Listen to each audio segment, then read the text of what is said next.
Oh, Mom? As I returned from shopping, I found my daughter, Madison, with a big belly, crouched at the entrance. Her face was gaunt, and she looked extremely tired, her eyes somewhat unfocused as she looked up at me. Next to her, a child clung tightly to Madison. Mom, Mom. Calling for Mom. Realizing this child was my granddaughter, Harper, I brought the two of them inside and asked what had happened. It turned out, Madison's husband, Stephen, had grown frustrated with her inability to move around much during her second pregnancy, and had left them in front of the house, abandoning them. Madison was clearly in her final month of pregnancy, visibly in need of care. Even though the days were warm with sunshine, the wind was cold. I couldn't help but feel angry, wondering what he intended to do if I hadn't been there. Stephen didn't seem like the type to do such a thing. Pregnancy isn't an illness, right? We have pregnant women at our company who work from home just fine. And Harper, she's always crying and so loud. My colleagues' kids never cry like that. When I finally called him, he sighed loudly on the phone, as if on purpose. An unemployed, obese, and noisy child is a nuisance. Let the parents take care of them for a while. Hearing that, I realized talking to him was futile. Fine by me. With that, I hung up and focused on caring for Madison and Harper. Half a year passed, and one afternoon in spring, Stephen called. Hey, what's going on? Your house is gone. I was puzzled at first, but then I understood. You finally noticed? After learning the truth, he was speechless, his face turning pale. My name is Scarlett, a 58-year-old housewife. My husband passed away about 3 years ago, leaving me alone, but I've never minded solitude. His study is filled with books, including his favorite novels, challenging research papers, magazine clippings, and diaries, making me feel close to him whenever I'm there. Sometimes, I spend time in the study, browsing through the stacked books.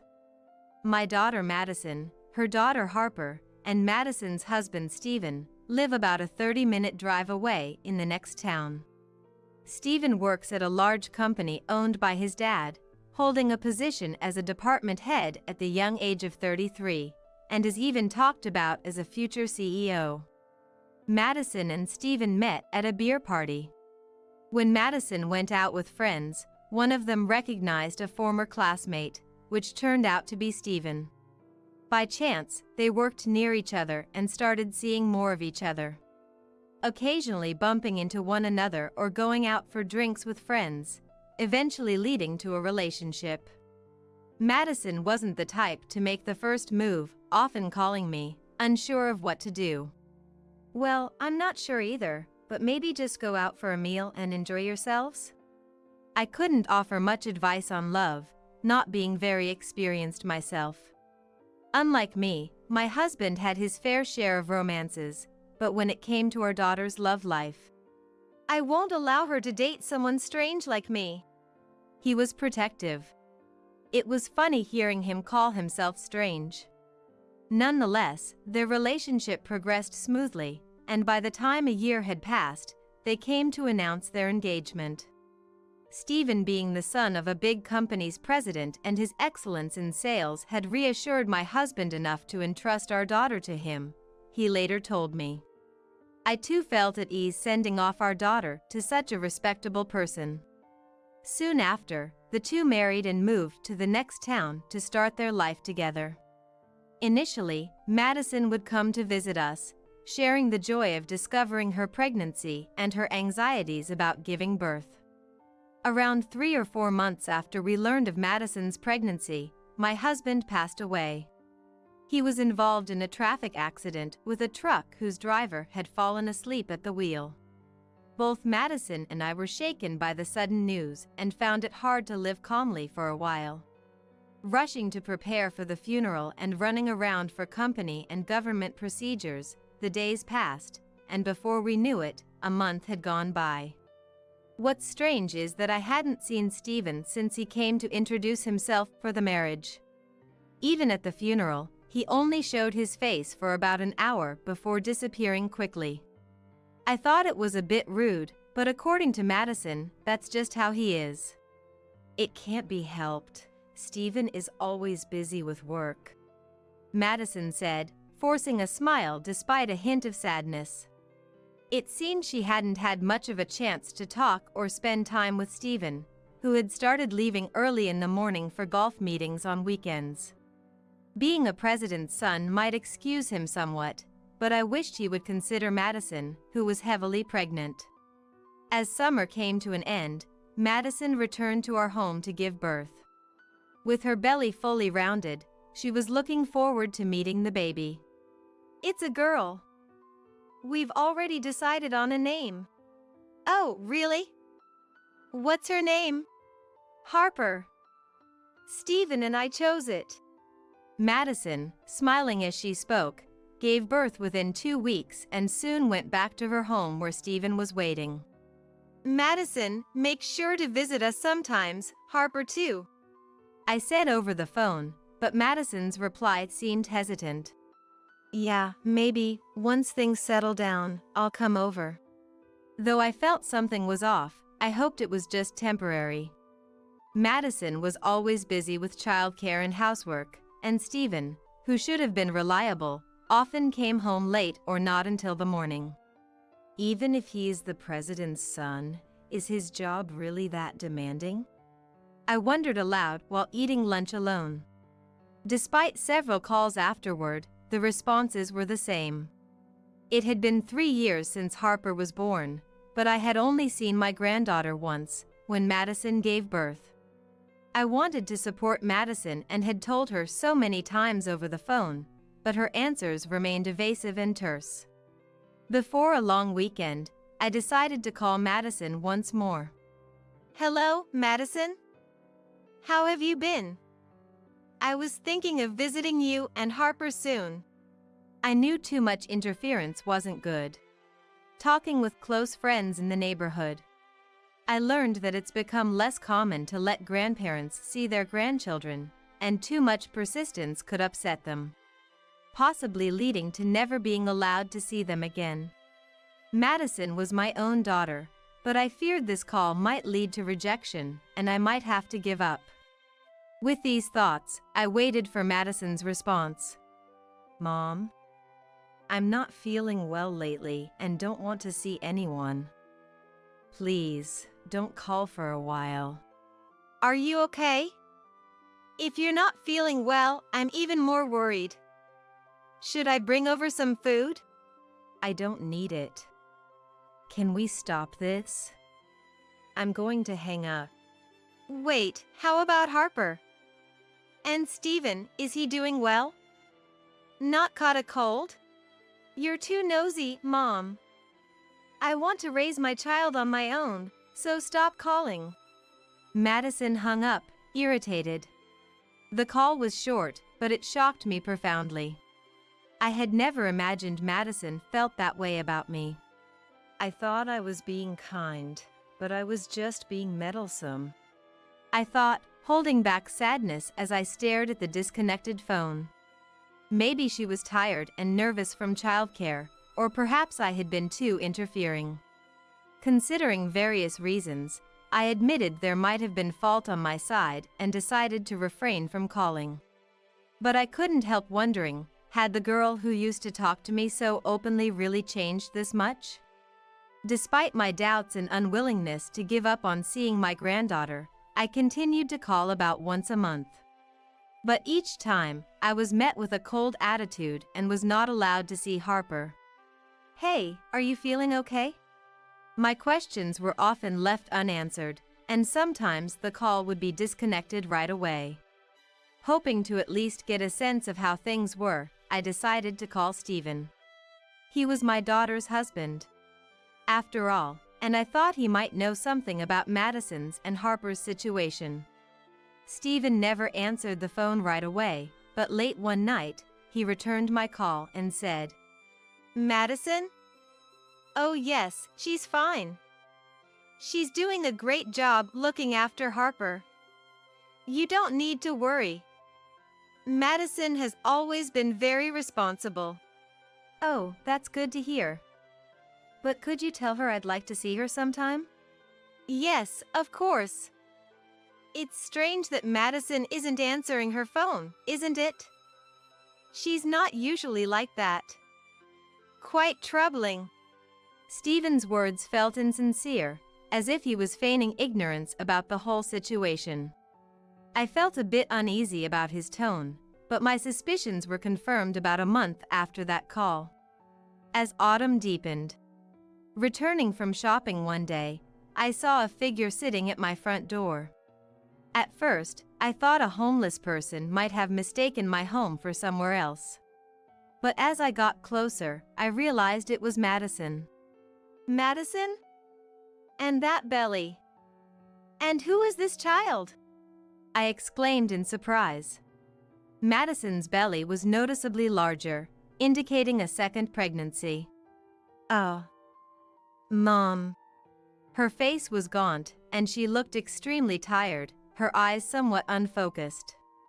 Next to her, a child clung tightly to Madison. Mom, Mom. Calling for Mom. Realizing this child was Harper, I quickly unlocked my house and welcomed them inside, practically carrying them in.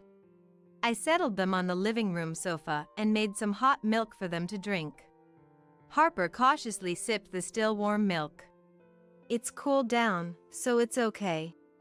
I reassured her, and Harper drank, leaving a white ring around her mouth. Turning to Madison, I began to ask about what had happened. So, what brought this on? Sitting outside like that.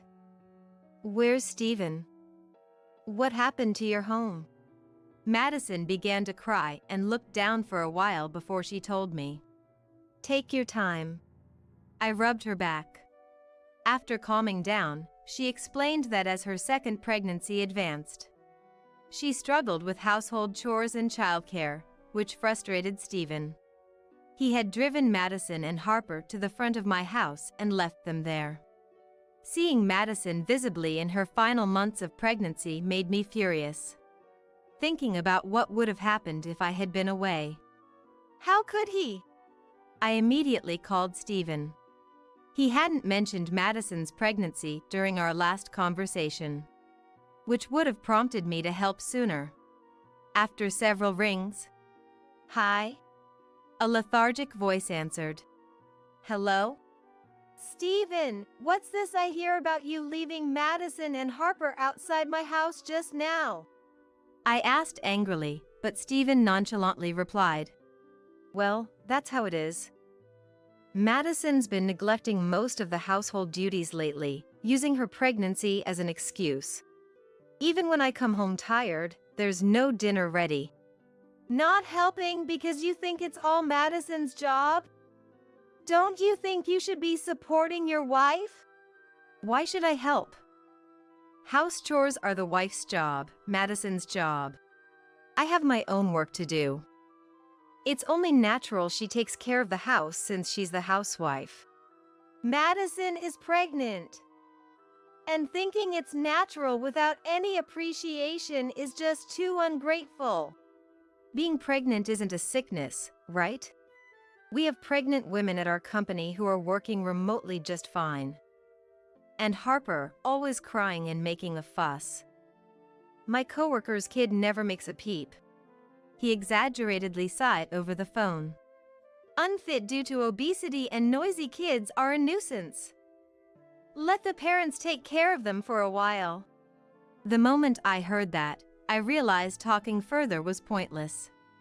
Fine by me, I said, hanging up, but Stephen's mocking laughter lingered in my ear just before the call ended.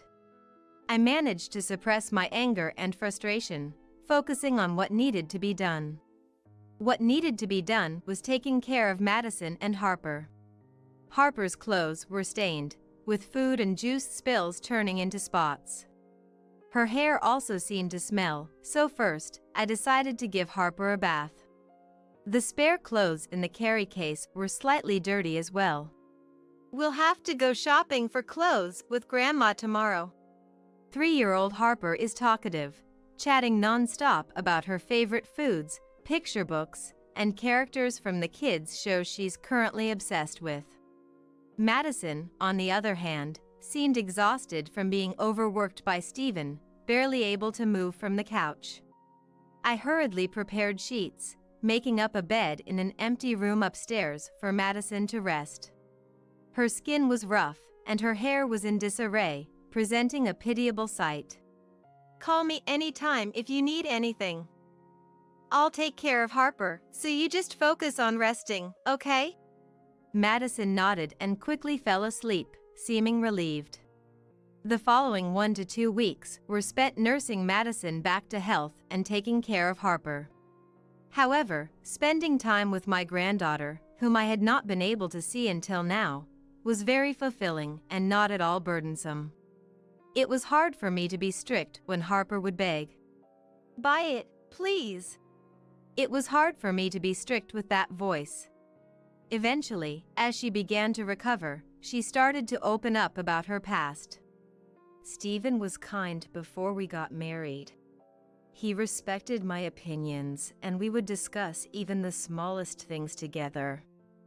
Those were the happiest times. But then, she grew sadder. As soon as we got married, it was like he became a different person, issuing orders. You can't rely on your parents. You must do all the housework perfectly. I just took it all in. However, she was allowed to return to her parents' house when Harper was born. In hindsight, it felt like brainwashing, being dominated. There was even a time he said I wasn't allowed to rely on you, Mom. So, was that why you hung up quickly when I called? Yes. Calls with you were forbidden too, so I had to hang up quickly. I'm really sorry. At night, after Harper had fallen asleep, we talked over ginger tea, and I felt an indescribable mix of anger and sorrow. Stephen, who had come to ask for her hand in marriage, never seemed capable of such actions. Yet, here he was, causing Madison such pain and even bad-mouthing her as an inconvenience. What's more, there was suspicion of him having an affair. I smelled perfume on him. He's not the type to wear it, especially not a woman's fragrance. When doing laundry, I noticed his shirts had a sweet scent. Really?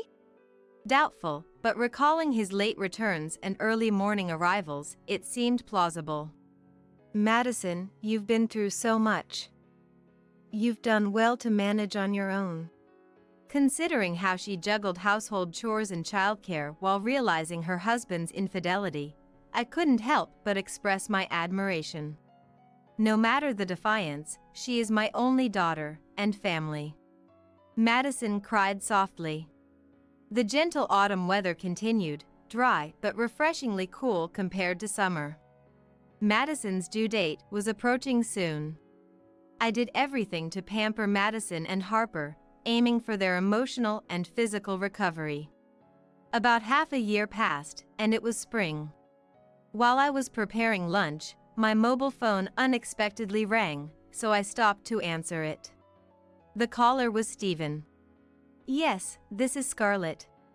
Hey, what's going on? Your house is gone. I was puzzled for a moment, but then quickly understood. Finally noticed, have you? I said with a half-smile.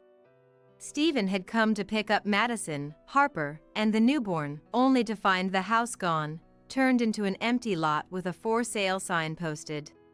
The move and the house demolition had been completed last month. And Stephen must have just arrived, smugly, only to realize for the first time that nothing was there and panic called me. We moved. You've left the family to fend for themselves for half a year, leaving Madison, Harper, and the baby, all three, in my care, haven't you? Yeah. I came to pick them up now. Where are you? Came to pick them up, you say? Unfortunately, we've moved to a secure apartment, so telling you would be pointless. I'm not considering returning them to you. Don't joke with me. I told my parents I'd bring Harper and the baby over. Give me back the kids, at least. His way of talking about the kids as if they were objects disgusted me. That's a promise you made on your own. We have nothing to do with it, so we won't comply. I'm busy here, so if you don't mind. Just then, the baby started crying. Perhaps Stephen heard the cry over the phone. He muttered softly, "Oh." But I hung up without paying him any mind and rushed to change the baby's diaper. In the next room, I could tell Madison was on the phone. "Yes, hello, what?" There was a bit of arguing, then Harper came out of the room looking like she might cry. "Mom is angry." She came to me, frightened. "It's okay. It'll be over soon." And I hugged her. And so, after about 10 minutes, the noise stopped and Madison came out. It was Stephen. He was demanding the address of the apartment we're now living in, but I flatly refused. I don't care if he wants to show Harper and the baby to his parents. I sighed, thinking he had tried the same thing with me. But maybe it was lucky he called. I got to say what I really wanted to. The matter with the lawyer? The matter in question was Stephen's infidelity. On that call, I told him we'd be getting a divorce through a lawyer. I'd also be seeking alimony for his affair. I just sent proof of your affair to your dad, and he was speechless. Over the past 6 months, Madison and I had hired a detective to investigate Stephen's infidelity, and the results confirmed he had been unfaithful. With 2 young children in such a challenging time, Madison couldn't stay silent about this betrayal. Stephen had not expected Madison to suspect his infidelity and was shaken by her knowledge. He must have been pale with shock over the phone. Knowing that his own parents were aware of the evidence was even worse.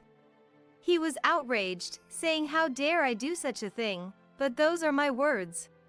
Considering his parents are quite strict, I wonder if they'll give him a hard time later?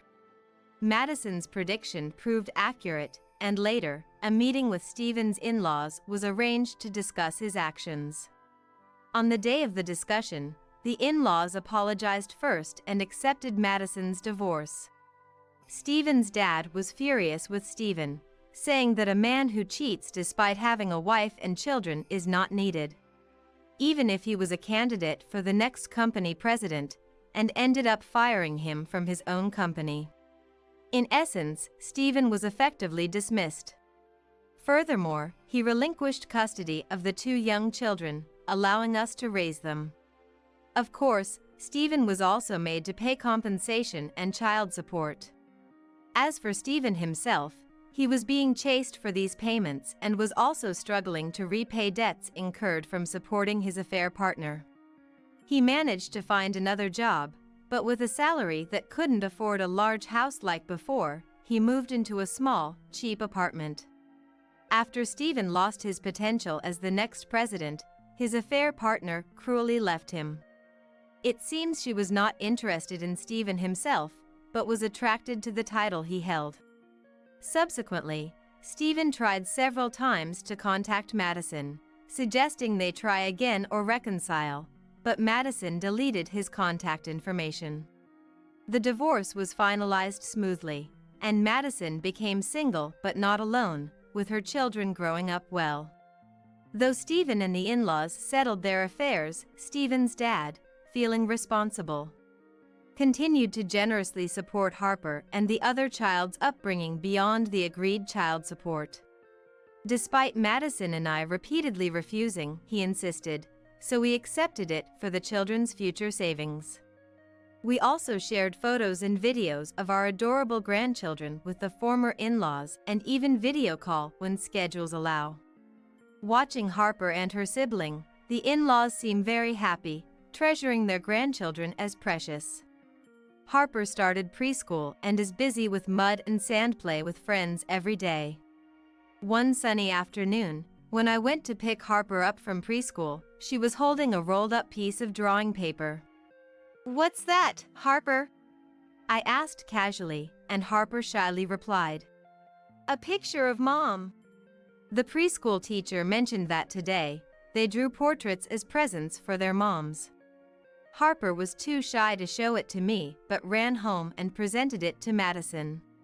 Though I couldn't see what the portrait looked like, Madison was surprised and touched, praising Harper abundantly. Harper's individuality will surely continue to grow. Thinking about her future fills me with hope and anticipation. Now, the four of us living together and feeling this happiness feels almost like a miracle.